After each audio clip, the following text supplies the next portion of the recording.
안녕하십니까.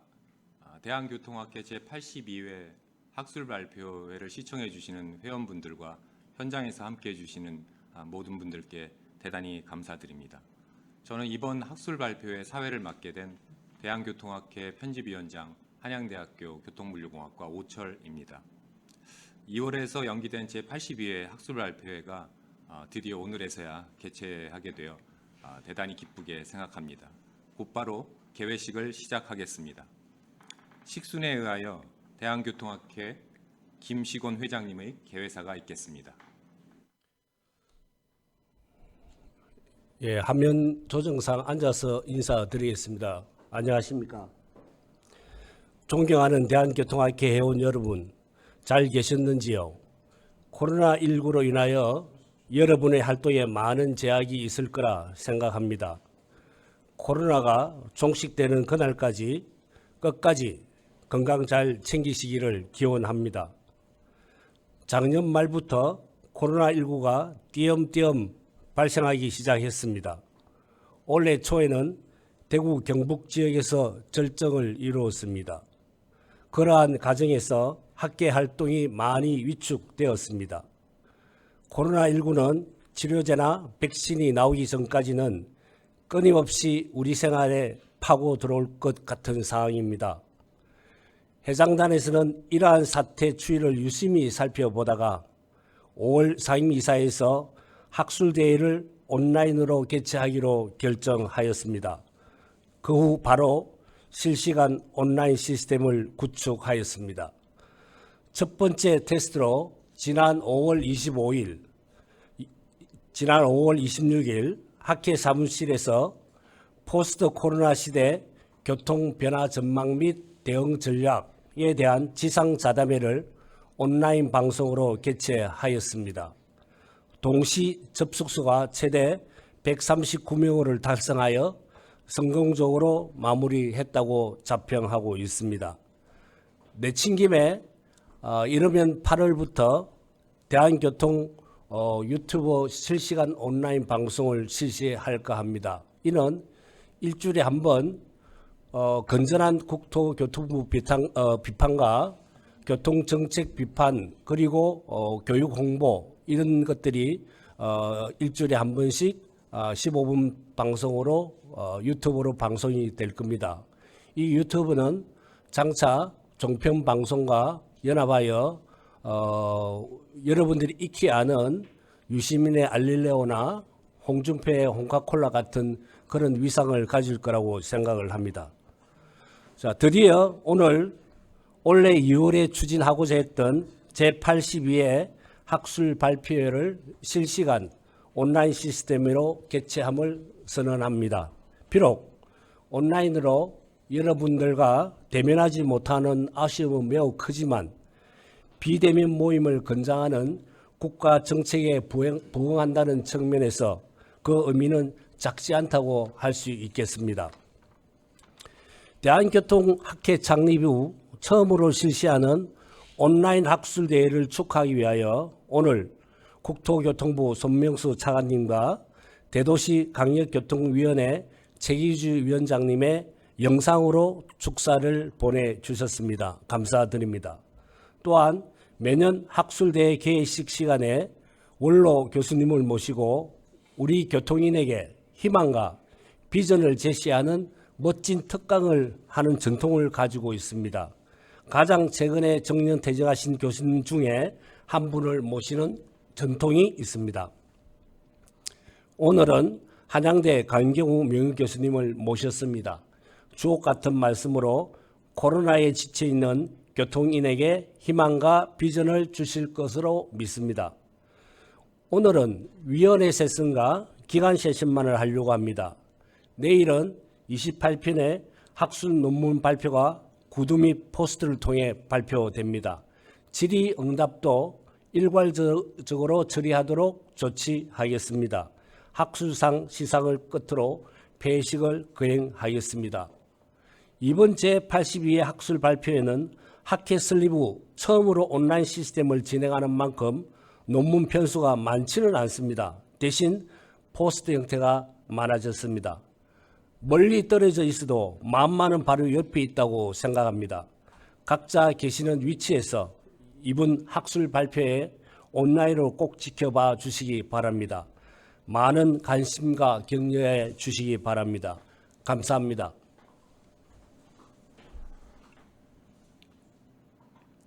네, 이어서 국토교통부 손명수 차관님의 축사가 있겠습니다.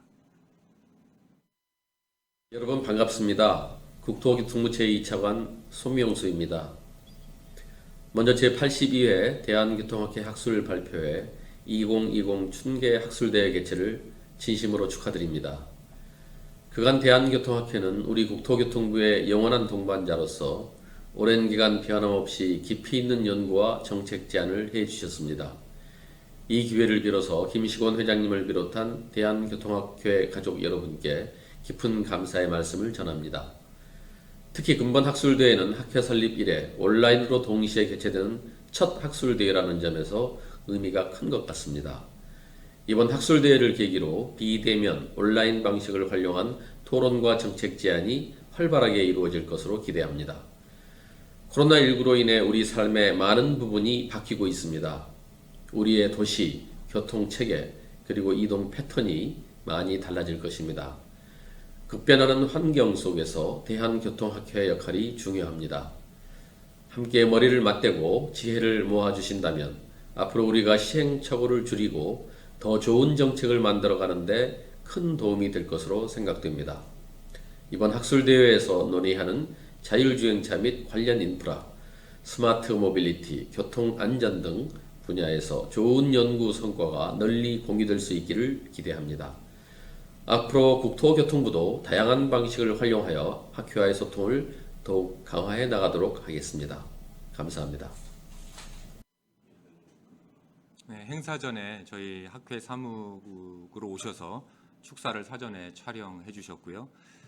다음으로는 대도시 광역교통위원회 최기주 위원장님의 축사가 있겠습니다. 존경하고 사랑하는 대한교통학회 회원 여러분, 안녕하십니까? 코로나가 한창이고 경제가 다소 어려운 상황으로 많이 힘드시지요. 힘내십시오. 화이팅입니다. 이런 가운데서도 학술대회를 준비하시고 노력하시는 학회 회장단, 회원 여러분께 진심으로 감사를 드립니다. 오늘 축하를 함과 동시에 저는 금년에 여러 가지 대광이 이슈에 학회의 지혜를 구하고자 저희 현안 4가지를 같이 공유하는 기회를 가지고자 합니다. 저도 대도시권 광역교통위원장으로 취임한 지 1년 반이 되어가고 있습니다. 작년 10월 31일 취임 후 고민한 것들을 정리하여 기재부와 협의를 마치고 장기적 비전에 해당하는 광역교통 2030을 발표하였습니다. 금년에는 단기적 현안 4가지를 소개하고 지원을 부탁드립니다. 4가지는 다름 아닌 방탄소년단의 BTS와 유사하며 나머지 하나는 3자입니다. 버스, 트랜스퍼, 요금 등의 소프트웨어적 시스템이 그것이고 3은 3기 신도시에 해당하는 하남, 교산, 과천, 계양, 대장, 창릉, 왕숙 6곳의 광역교통 개선 대책을 확정하는 것이 그것입니다. 물론 이러한 4가지 이외에 광역도로, 혼잡도로, 광역철도, 도시철도, BRT와 환승센터와 같은 저희 대광이 고유 시설 중심의 사업도 예타에서부터 건설까지 일정에 맞추어 각각 진행이 되고 있음은 물론입니다. 첫 번째, 버스입니다. 우선 준공영제를 비롯해 미세먼지 정책도 같이 겨냥하는 2층 전기버스의 투입, 광역버스 회차 및 환승 개선 사업, 출근 시의 탑승 실패 개선 및 입석의 개선 등이 있습니다. 둘째는 환승입니다. 비수도권인 부전, 태화강, 유성, 울산, 광주, 송정 등의 환승센터도 있지만 특히 수도권의 GTX 환승과 서울역, 청량리, 삼성의 GTX 트라이앵글 환승센터가 중심입니다. 그간 철도는 본선과 역사만 건설하고 빠지는 모습이 많았습니다. 33개 역 중 중복 3개를 제외하고 30개 GTX 역사 중에서 철도가 없는 곳은 단 2곳입니다. 28개 모든 역 GTX역이 철도와 GTX와 버스, 택시 등의 환승을 예고한 만큼 본선 철도와 환승센터를 동시에 완성하고자 하는 노력의 일환으로 진행 중입니다. 물론 이를 위해 지자체와 기재부의 예산 등 협의할 절차가 많이 있습니다. 셋째는 소프트웨어로서의 시스템이 되겠습니다. 그중 특히 요금제도에 관한 사항입니다. 현재 저희가 통합요금제의 개선 및 요금제도의 다양화 등에 관한 용역도 2개 수행 중에 있습니다. 향후 GTX의 도입과 함께 요금제도 및 버스 노선의 개편 등 GTX 이후에 대중교통 체계에 완전히 판을 없는 새로이 짜주는 부분이 수도권에서의 대광위원장으로서의 저의 역할이 아닐까 하는 생각입니다. 학회도 많이 도와주시기 바랍니다.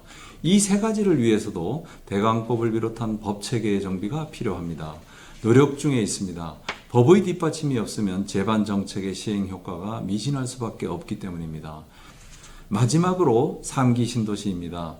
이미 앞서서의 3가지와 3기 신도시의 각종 심의, 용역 등에서 저희 학회가 많은 도움을 주고 계십니다. 다만 3기 신도시를 추진하는 만큼 과거의 미진한 점을 거울 삼아 더 개선할 필요가 있다고 생각을 합니다.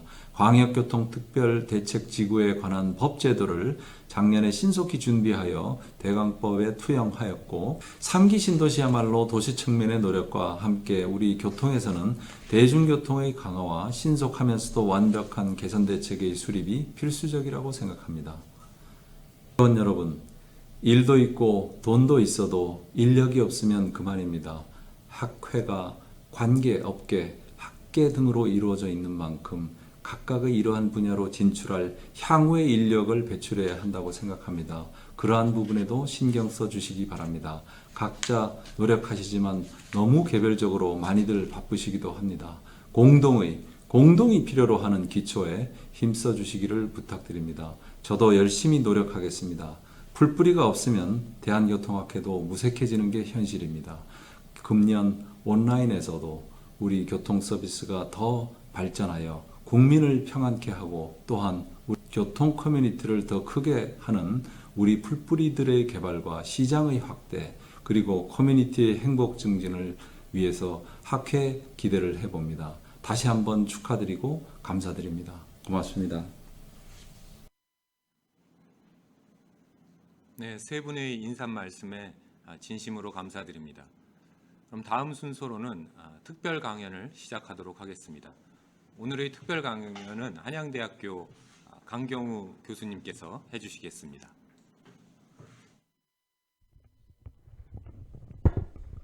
네, 안녕하십니까. 한양대학교 이제는 명예교수가 됐습니다. 명예교수 강경우 교수입니다. 네, 교통학회 회원 여러분들 유튜브를 통해서 인사드리게 돼서 굉장히 반갑습니다.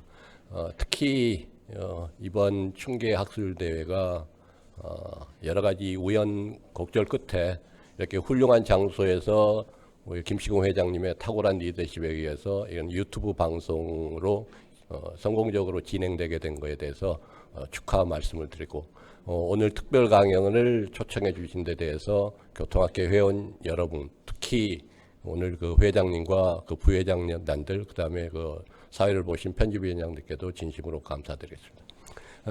원래는 이게 그 에리카 캠퍼스에서 제가 30년 동안 근무했던 에리카 캠퍼스에서 2월 달에 통상적인 그 춘계 학술 대회를 개최하려고 해서 제가 준비를 그냥 뭐 1월부터 이제 간단히 준비를 했습니다. 지난 한 45년 동안 제가 75년도에 이제 그 이일병 교수님이 대한교통학회를 설립하신 주요 핵심 멤버시였죠. 지금은 자꾸 하셨지만. 그래서 75년도에 그 일본 책을 가지고 교통 4단계를 강의하셨던 기억이 납니다. 그래서 딱 이렇게 횟수를 해보니까 45년이 된 것 같아요. 그 뒤로 이제 뭐 학위 받은 지가 35년도, 한국 와서 강의한 지가 한 30년 돼서 그걸 이제 소재로 해서 이렇게 토픽을 준비했는데 여러분도 아시다시피 우연치 않게 불행하게도 그 코비드-19이 확산되면서 특별 강연에 이게 안 들어가면은 뭐 특별한 의미가 없을 거다. 그래서 이걸 한 5개월 동안 준비하느라 다행히 이번에는 이제 대학원 강의를 온라인으로 진행해서 언젠가는 누구든지 한 번씩 이렇게 그 관심 있게 좀 봐야 될 토픽으로 해서 준비를 했습니다. 그래서 오늘 주제는 한 20분 정도 이렇게 준비가 됐고요. 뒤에는 그동안 제가 약간 관심이 있었던 과학재단부터 한 3년 동안 연구를 수행했던 내용을 간단히 말씀드리겠습니다. 평상 앉아서 이렇게 진행하겠습니다. 오늘 그 타이틀은 제가 성공적인 포스트 코비드-19의 회복은 교통에 달려 있다 이렇게 했는데요. 이걸 이제 제가 아이디어를 낸 게 아니라 상당히 많은 그 국가의 그 웨비나 시스템으로 이렇게 진행을 하는 거 보니까요. 이걸 굉장히 강조를 하고 있습니다. 근데 우리는 그 국토교통부가 어젠가 그 주택 정책을 몇 번째라고 그랬죠? 24번째. 근데 교통 정책을 24번째 발표를 안 한 것 같습니다. 그래서 이게 그 생각보다는 뭐 우리 최기주 위원장이나 송명수 차관님 축사에서도 밝혔지만은 그 코비드-19의 그 성공적인 회복은 의료진도 물론 중요합니다만은 이렇게 보시면은 의료진을 수송하는 교통 체계가 안 되면은 거의 불가능했습니다. 그래서 뒤에도 설명드리겠지만 그 유럽이나 그 미국 TRB에서도 마찬가지로 포스트 코비드의 그 성공적인 회복은 그 교통이 굉장히 중요한 역할을 할 거다 이렇게 이제 준비를 하고 있습니다. 오늘 내용은 간단합니다. 그 서론하고 대중교통의 위기는 바로 기회다 이렇게 했고요. 포스트 코비드-19 이미 그 WCTR에서 발표했던 내용을 전망을 잠깐 이렇게 살펴보고 그다음에 이제 그 대중교통 중에서 한국에서 핵심으로 진행되고 있는 버스 운영에 대한 제 연구 결과를 잠깐 한 5분 동안만 말씀드리겠습니다. 이 타이틀을 보시면 아시겠지만은 이게 그 코비드-19이 딱 되면서 대중교통 추이가 이렇게 딱 했는데 이제 약간 올라가고 있는 걸 보십니다. 이게 이제 어떻게 회복하느냐가 굉장히 그 중요한 여건으로 된다는 것을 일단 말씀드리겠습니다. 우리 굉장히 자랑스럽습니다. 그래서 이렇게 보시면 제가 이게 학부 학생들한테 강의한 것 중에 있는데요. The top 9 public transportation system around the world에 보면은 항상 거의 서울이 탑이죠. 서울이라는 게 수도권입니다만은. 두 번째가 여러분 잘 아시는 샌티아고, 뭐 그다음에 그 칠레 샌티아고 이렇게 되고요. 뭐 그다음에 뭐 도쿄도 있고 베이징도 있습니다만은 탑입니다.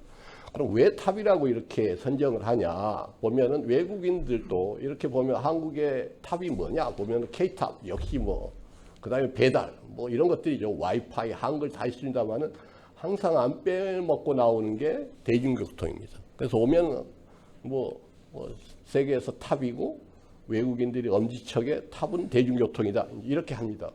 그런데 이제 좀 문제가 있습니다. 그래서 외국인 관광객은 지하철하고 전철은 굉장히 이렇게 뭐 하는데 시내버스하고 택시는 불만족입니다. 그게 이제 교통 시스템을 우리가 대중교통을 보더라도 지하철하고 전철은 탑이라고 하면서도 시내버스하고 택시는 아닌 것 같다. 그래서 이렇게 분석을 해보면요.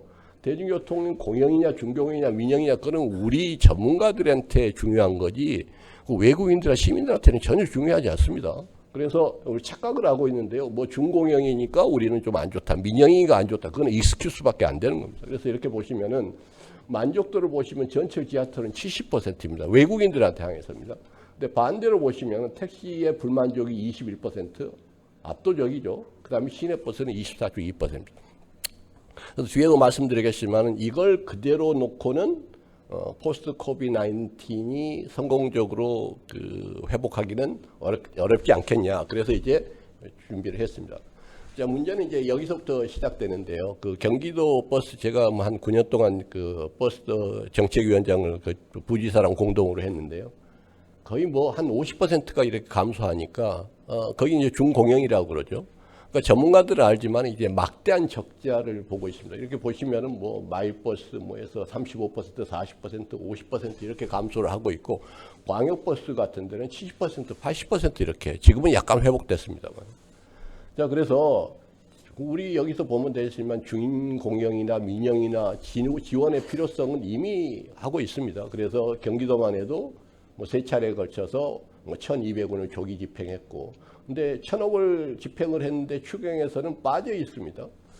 그것뿐만 아니라 서울이나 인천 등 다른 지방자치단체 중공영제가 된 데에서는 보존을 해주지만은 그 외 지역들 광역 그 지자체에서는 굉장히 심각한 문제를 봉착하고 있는데 지금은 잠시 이제 수면 아래로만 있는 상태입니다. 이제 근데 뭐 뒤에도 말씀드리겠지만 외국 같은 데서는 이미 오퍼레이팅 데피시트하고 그다음에 인프라까지 지원을 하는 정책들이 지금 빨리 나와야 되는데 이걸 계속 덮어두고만 있다는 것들이죠. 그냥 운영성을 확보를 위해서 이렇게 분석을 해보면요. 버스 운영의 공공성을 확보할 기회가 저는 개인적으로는 이번 기회가 아닌가 이렇게 판단을 하고 있습니다. 그래서 지금처럼 과거처럼 그때 뭐 버스 요금 올려주고 파업하면은 뭐 협상하고 이게 아니라 이번 기회를 버스 운영의 공공성을 확보하는 절호의 기회가 아닌가 뭐 이렇게 생각을 해봅니다. 사실은 이렇게 막대한 적자를 보고 있는데 뭐 지원으로 간신히 조금 살려놓아도 재정 상태는 또 안 좋거든요. 그럼 이게 되풀이되지 않게 이때 과감한 포스트 코비드 19의 회복을 위해서 대대적인 버스 운영 공공성을 좀 기여를 해야 되겠다 하는 생각을 가져보겠습니다. 대중교통 위기하고 기회를 했지만은 대부분의 언론하고 연구기관에서는 뭐 승객 감소, 뭐 재정 압박, 뭐 보조금 확대 이게 지금까지 한 30년 동안 루틴하게 나온 겁니다. 그래서 승객이 뭐 지하철로 감소되면 버스 보조금 더 줘야 되고 뭐 또 뭐 파업하고 뭐 이런 것들이죠. 그래서 이번에 굉장히 좋은 경험을 했는데요. 제가 80년도, 70년도 후반에 80년도 유학 갔을 때 그때만 해도 이제 퍼스널 컴퓨터가 나오면서 캘리포니아를 중심으로 해서 우리가 지금 하고 있는 텔레컨퍼런싱이다, 텔레쇼핑이다, 그다음에 뭐 텔레저스티스, 텔레에듀케이션 이게 굉장히 핫 토픽이었습니다. 그때 이제 캘리포니아를 주제로 도시에서 한 30% 정도는 감소할 거라고 했는데 전혀 그렇지 않았죠. 다른 형태로 트립은 증가됐는데 이번에는 이제 강제적으로 이런 걸 우리가 한번 맞이한 겁니다. 그러니까 불행하게도 이게 강제적으로 했는데 이번 기회가 일하는 패턴, 문화를 좀 바꿔야 되는 게 어떠냐. 그래서 뭐 교통학회 김시구 회장도 있지만은 우리 뭐 학회 하면은 뭐 에리카 캠퍼스나 뭐 제주도 같은 데서 사람 모아가지고 뭐 굉장히 쇼잉 위주로 상당히 하는 게 많았죠. 축하 뭐 겸으로. 근데 이제 이게 좀 바꿔볼 시기가 아닌가. 그래서 오늘 김시곤 회장님 주야로 이런 유튜브 시스템을 완벽하게 갖춰놔서 이게는 이제 학회가 일회성으로 이렇게 하는 게 아니라 1년 365일 오픈 시스템으로 해서 누구든지 이렇게 활성화할 수 있는. 그래서 이걸 기회로 만들자. 그런 김시곤 회장님의 탁월한 이런 식견이 있었다는 것을 다시 한번 감사드립니다.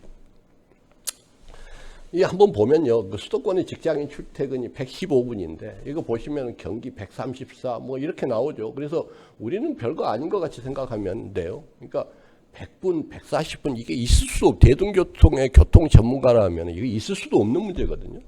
보시면은 뭐 그럼 우리가 투자를 안 했느냐? 막대한 투자를 했죠. 근데 OECD 출퇴근 시간을 비교해 보면 압도적입니다. 일본만 해도 40분, 36분 뭐 근데 통상 뭐 한 20분, 30분 정도 되면은 출퇴근이 그런 대로 할 만하죠. 근데 2배거든요, 우리는. 근데 투자 많이 했습니다. SOC 투자. 지금 뭐 약간 감소하는 추세지만은. 근데 이에 따라서 교통 혼잡 비용은 뭐 23조에서 40조로. 자, 이걸 교통 전문가가 이대로 계속 보고만 있었다는 거죠, 30년 동안. 자, 그래서 코비드 19의 불행한 일이 맞아 있지만 이거를 획기적인 방법으로 우리가 개선할 수 있는 획기적으로 극복할 수 있는 좋은 기회가 되지 않겠느냐. 그래서 오늘 토픽으로 잡았습니다. 출퇴근 거리에 대한 행복 만족도입니다. 단거리는 이렇게 좋지만 장거리 25km 가면요, 이게 출퇴근하면서 굉장히 따분하죠. 그래서 이제 우리 학교가 에리카 캠퍼스가 이제 안산에 위치하고 있는데 아침에 제가 뭐 조교수 때는 제가 아침에 강의도 하고 그랬습니다만은 좀 시니어 교수가 되면서 절대 오전에 안 잡았습니다. 학생들 피곤해서 강의를 못 해요. 9시에 오면. 그래서 내가 야, 왜 그렇게 정신 안 차리냐 그러는데 그 콩나물시루 같은 데서 한 시간 동안 지치고 오면요, 그거 강의를 들을 수가 없습니다. 그게 출퇴근 시간도 마찬가지입니다. 기업체도 이렇게 보면은 그 출퇴근 시간에 시달리고 오면요, 커피 한 잔하고 일을 시작하면 이제 오후가 되죠. 퇴근이거든요. 그게 어디가 있느냐? 바로 이제 이런 것들이 우리가 그래서 행복 지수하고도 굉장히 밀접한 관계를 갖고 있다는 겁니다. 자, 그래서 포스트 코비드 19은 교통체계 연구 방향이 획기적으로 바꿔질 개선책이 있다. 그래서 제 의견도 있습니다만 이거는 상당히 EU하고 유럽 또는 이제 더 나아가서는 뭐 남미 같은 데도 연구하고 웨비나 같은 걸 이렇게 해보는데요. 이제 상당히 많은 교통 전문가들이 야, 이거 굉장히 좋은 기회다. 교통체계를 그동안에 루틴하게 해왔던 것을 바꿔줄 수 있는 것들이야. 그래서 정통적인 비상사태라는 거는 지진이 났다든가 뭐 그다음에 홍수, 뭐 허리케인, 그다음에 뭐 재난 뭐 이런 것들에 대한 연구들이 주로였습니다. 그거를 이제 우리 교통에서는 이베큐에이션 해가지고 그걸 이제 통상적으로 그 연구를 많이 했거든요. 근데 그때 문제는 뭐냐면요. 시설물이 파괴가 되니까 그걸 어떻게 극복하고 어떻게 수송할 거냐가 문제였지만은 포스트 코비드는요. 시설물 전혀 파괴가 안 됐습니다. 시스템의 문제가 되는 겁니다. 자, 그래서 이제는 물리적인 파속이 아니라 신속하고 안전한 대중교통, 특히 멀티모드 트랜스퍼, 복합 환승, 뭐 이런 것들이 이제 키워드가 이제 연구가 돼야 될 거 아니냐 이런 생각을 갖고 있습니다. 전통적인 교통 전문가가 지금까지 해왔던 저도 마찬가지입니다만 벌써 45년째 이렇게 교통 전문가라고 하지만 45년 전에 내가 할 때하고 뭐가 달라졌느냐? 그 처방이 어떻게 달라졌느냐? 거의 안 바꿔져. 지난 50년 동안 지속적인 공급 확대, 뭐 결과는 뭐 출퇴근 OECD 국가에서 최악이라는 것들이죠. 그 다음에 뭐 막대한 조언, 뭐 최기주 위원장이 뭐 GTX, A, B, C, D, E, 뭐 E, A도 안 됐는데 F까지 뭐 나오고 그러죠. 그게 몇십 조가 될 건지 아무도 모르는 것들입니다. 그 다음에 이거 낭비적인 도시 공간, 뭐 30% 이식 좀 대기 오염, 교통사고, 뭐 이런 걸로 수요 관리 뭐 해봤자 관심 없었고, 교통 뭐 신도시 주택 정책 때문에 1, 2, 3 또 한다는 것들이죠. 자, 이게 이제 전통적인 교통 전문가는 아무리 노력을 해도 한계에 부딪힐 수밖에 없었다는 것들이죠. 그 다음에도 이제 뭐 코비드-19이 나오면서 뭐 엄청난 재원들이죠. 경제 활동의 급격한 감소는 도시 재원이 고갈되니까 뭐 이거 어떻게 할 거냐. 그래서 이제는 교통 전문가는 포스트 코비드 현실을 직시하고 지속 가능한 교통 체계, 형평성 있는 관리 체계, 그 다음에 유지 가능한 도시가 이런 그 재난 극복, 코비드-19과 같은 이런 거를 극복할 수 있는 교통 체계를 관리하고 유지해야 되겠다는 것들입니다. 뭐 상당히 많은 것들이 이미 알고 있습니다. 그 재택근무, 온라인 강의 뭐 등등해서 출퇴근 수요는 감소하고 있다고 하고, 그 다음에 이제 뭐 출퇴근은 감소하는데 재원은 이제 안 따라지죠. 휘발유도 뭐 그리고 주차비도 없고 범칙도 감소되고, 그다음에 상당히 많은 그 대중교통 재원이 교통 관련 세금이었습니다. 자동차의 뭐 등록세라든지 아니면은 자동차 관련 세제였는데 이것도 안 되고요. 그다음에 이제 자가용 승용차 이용을 위한 투자를 대중교통으로 이렇게 전환을 해야 되는데 이게 이제 어렵다는 것들이죠. 그래서 이제 이후의 전망은 어떻겠냐 그런 것들입니다. 그래서 상당히 많은 그 교통 전문가는 어떻게 예측을 하고 있냐면은 앞으로 백신은 완벽한 수는 없다. 그래서 뭐 포스트 코비드를 잡는다 그러면 20은 왜 안 나올 거냐. 그래서 이전으로 그 회복은 굉장히 어려울 거다라는 생각을 하고 있습니다. 두 번째 이제 자율주행은 좀 빨라질 거라고 진행하고 있고요. 그 다음에 이제 그 여러분 알고 있는 마이크로 모빌리티 같은 것. 근데 생각보다 마이크로 모빌리티는 위축될 거라는 예측이 맞습니다. 항상 긍정적인 측면과 부정적인 측면이 있는데, 뭐 출퇴근이나 그 전통적인 방법의 교통이 쇠퇴하면은 축소되면은 뭐 마이크로 모빌리티 같은 것들도 위축되지 않겠느냐 하는 것들이고, 그 다음에 이제 중요한 거는 이 두 가지입니다. 민간 투자가 교통에 과연 투자를 이렇게 하겠느냐. 이제 굉장히 어렵거든요, 사실. 그래서 여기 보시면 알겠지만은 벌써 철도나 도로, 공항, GTX 이미 커미트먼트 해놓은 것들도 굉장히 그 문제가 많습니다. 그래서 외국의 이런 사례를 보면요, 벌써 재협상에 들어가는 경우들이 굉장히 많습니다. 영국의 이제 뭐 케이스도 있고요. 그래서 그동안의 그 장기적인 예측에 따라서 수요 예측을 해왔고, 우리 특히 예비 타당성 같은 것들이죠. 이걸 다시 리바이스를 해야 된다. 그래서 정부에서도 과감하게 이번 기회에 예비 타당성에 대한 기존 전체 예비 타당성에 기존에 했던 것들을 한번 리뷰할 필요가 있다. 이런 생각을 갖고 있습니다. 여기에 대한 연구도 이제 교통학교 중심으로 굉장히 활발하게 해야 된다는 것들. 잠깐 이거는 이제 뭐 최근입니다. 6월 17일까지 제가 이런 6월 17일이니까 지난주까지 그 대중교통의 무비트라고 그래서 잘 아시겠죠. 그래서 뭐 이렇게 해봤더니 이거 이제 아시아만 이렇게 비교를 해왔습니다. 전 세계 도시가 있는데요. 대중교통을 비교해 보니까 여기서부터 이렇게 보시면 처음에 가장 히트를 많이 당한 게 우리하고 타이완이었습니다. 우리가 먼저 시작했죠. 타이완도 먼저 대중교통 그다음에 락다운을 했으니까요. 그러다가 이렇게 쭉 보면 이제 그다음에 일본하고 싱가포르가 따라오는데, 이제 재밌는 거는요. 이렇게 이게 3월 달, 4월 달, 5월달 이렇게 지나가면 4월 16일 보면요. 이 두 개는 이제 싱가포르 조금 올라왔다가 관리를 안 해가지고 도쿄하고 싱가포르는 압도적으로 이제 최악을 계속 맞고 있는 것들입니다.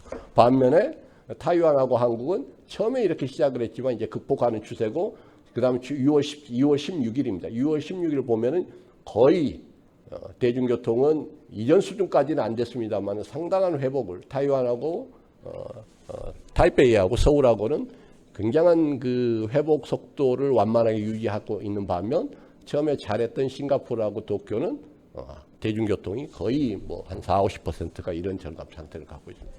그래서 서울과 타이페이는 비슷한 추이를 보이고 있다 하는 것들인데, 타이베이가 굉장히 대중교통 시스템이 좋습니다. 그래서 여러분들 보시면 아시겠지만은 그 타이페이하고 서울의 대중교통 관리 체계가 포스트 코비드를 극복하는데 굉장한 역할을 했다, 이렇게 이제 판단들을 하고 있는 거죠. 반면에 우리가 이제 그 포스트 코비드 이렇게 하면서 극복을 해야 될 문제 중에 하나가요.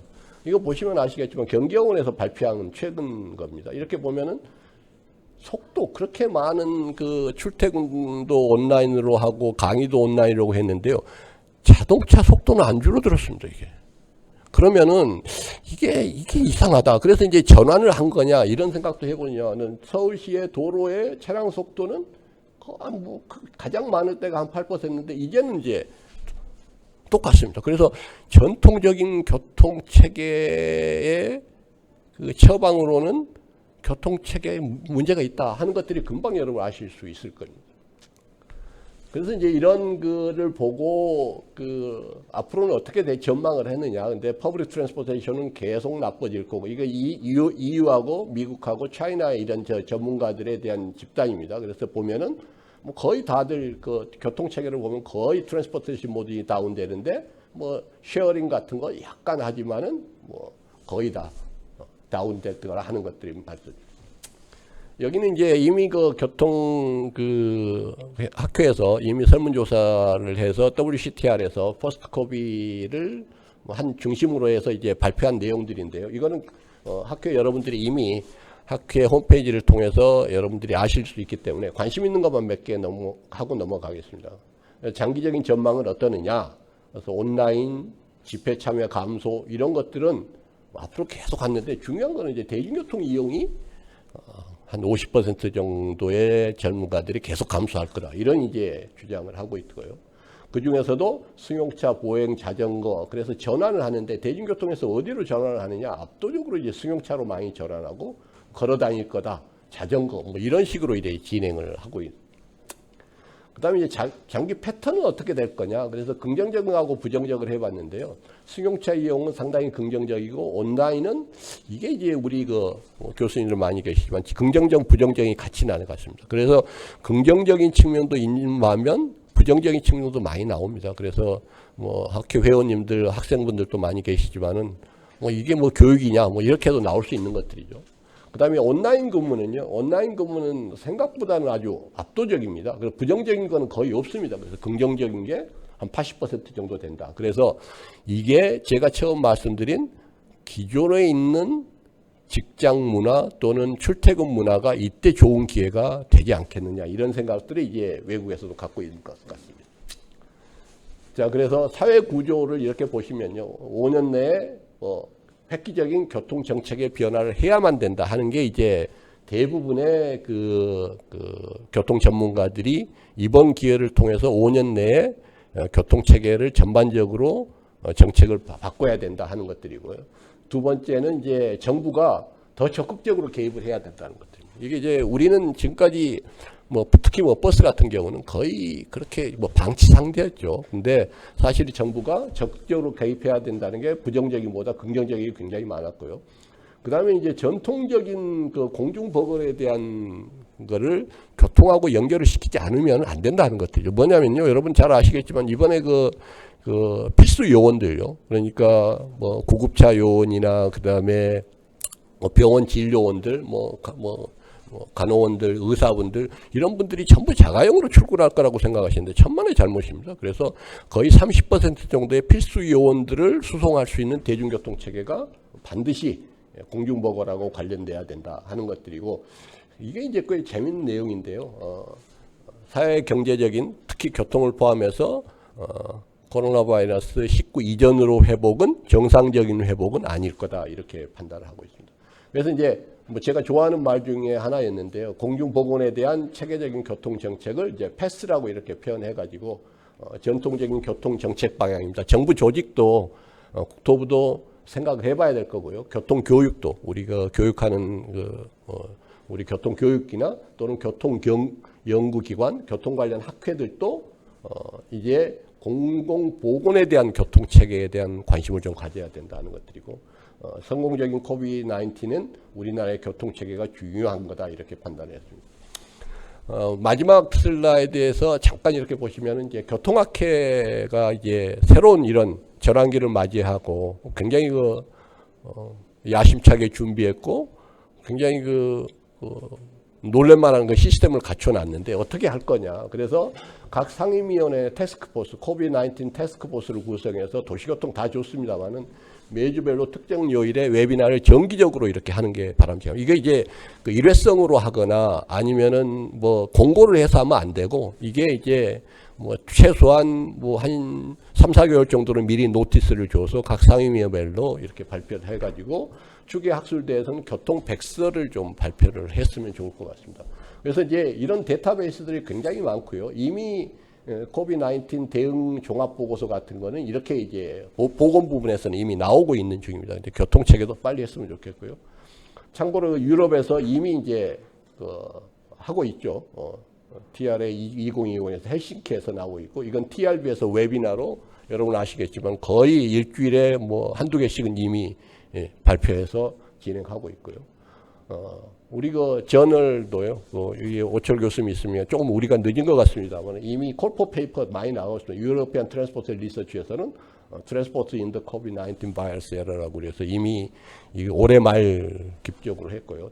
그다음에 이거 TR에서 콜포 페이퍼에서 트랜스포트 인서에서 이미 인터디스플린 퍼스펙티브로 해서 이렇게 발표를 하는데 교통만 하는 게 아니라 이거는 조금 좀 넓혔으면 좋을 것 같아요. 그래서 편집위원장은 우리 교통에 국한되는 게 아니라 이게 뭐 보건체계도 되고 그다음에 뭐 다른 토목도 되고 그래서 조금 좀 광범위하게 발표하는 콜포 페이퍼를 했으면 좋겠다는 거죠. 이거는 제가 2분 정도 3분 내가 40분 정도니까요. 한 4, 5분 남은 것 같은데 제가 이건 이제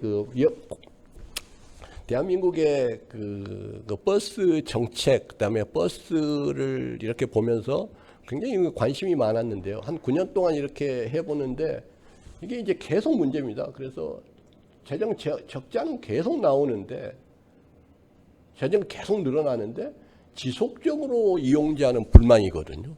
그 다음에 뭐냐면은 막대한 비용 증가. 뭐 버스 회사는 적자 본다고 그러고 이게 이제 누구도 해피하지 않는 겁니다. 대한민국 버스 체계가 이용자도 불만이고 운영자도 불만이고 정부도 불만이고 해피한 사람이 누구냐 아무도 없거든요. 그래서 그럼 이게 무슨 문제인가? 그래서 이제 교통사고도 봤더니 수도권은 이렇게 좀 떨어지지만 경기도는 늘어나고요. 그래서 재정 지원이 과연 합리적으로 되고 있느냐? 그래서 현 재정 지원 정책은 버스 운영 효율을 어떻게 영향을 주고 있느냐? 그리고 운영 효율만 강조하면 버스 사고가 어떻게 되냐? 이걸 이제 관심을 가졌습니다. 그래서 뭐 스토캐스틱 프론티어라고 그래서 제 논문 벌써 35년 전에 박사학위 논문인데 이제 그걸 가지고 중심으로 해봤거든요. 그래서 이런 딱딱한 거는 뭐 하고 스토캐스틱 코스트 프론티어로 이렇게 지수를 해봤는데요. 결론만 이렇게 보면 되겠습니다. 그래서 결론은 이렇게 잠시 보면요. 왜 대중교통 중에서도 버스에 대한 획기적인 교통체계 변화가 있어야 된다고 판단하면요. 통상적으로 분석을 해보니까 한 5, 6년 동안 82% 정도 효율성을 갖고 있습니다. 근데 외국에 중국 같은 데도 92%, 독일은 뭐 98% 이렇게 나오거든요. 그래서 뭐 82%면 별거 아닌 것 같지만은, 뭐 굉장히 높은 것 같지만은 실제적으로 해외 연구의 평균이 한 4, 5% 정도 되면요. 간단하게 1, 2천억은 굉장히 충분히 효율성을 강조하면 세이브할 수 있는 것들이고 가장 높은 게 버스 요금을 인상하면 한 2% 올라갔다가 다시 늘어요. 그래서 앞으로도 상당한 효율성 증가의 여유가 있다 하는 것들인데 그 다음에 이제 딜레마가 뭐냐면요. 효율성을 좀 증가를 하니까 민영화를 그대로 주고 효율성을 강조하니까 교통사고가 더 많은 겁니다. 이게 딜레마죠. 그래서 버스 회사의 규모나 운영결이 이거에 따라서 교통사고에 통계적으로 유의가 된다는 이런 결론을 얻었습니다. 그래서 이 연구 결과에서 한 3년 동안 연구 결과에서 그럼 이 공공성을 강조하는 포스트 코비드-19을 회복을 위해서는 전국에 서울시나 각각 도시 특성에 맞는 대중교통 체계도 좋지만 이제는 공공이 민영한테 위탁한 이런 체계를 근본적으로 바꿔야 될 때가 되지 않겠느냐 이런 생각을 갖고 결론으로 마치겠습니다. 회원 여러분 대단히 고맙습니다. 이걸로 특별 강연을 모두 마치겠습니다. 고맙습니다. 네, 강경우 교수님의 특별 강연에 깊은 감사의 말씀드립니다. 이것으로 특별 강연을 포함한 개회식을 모두 마치고요.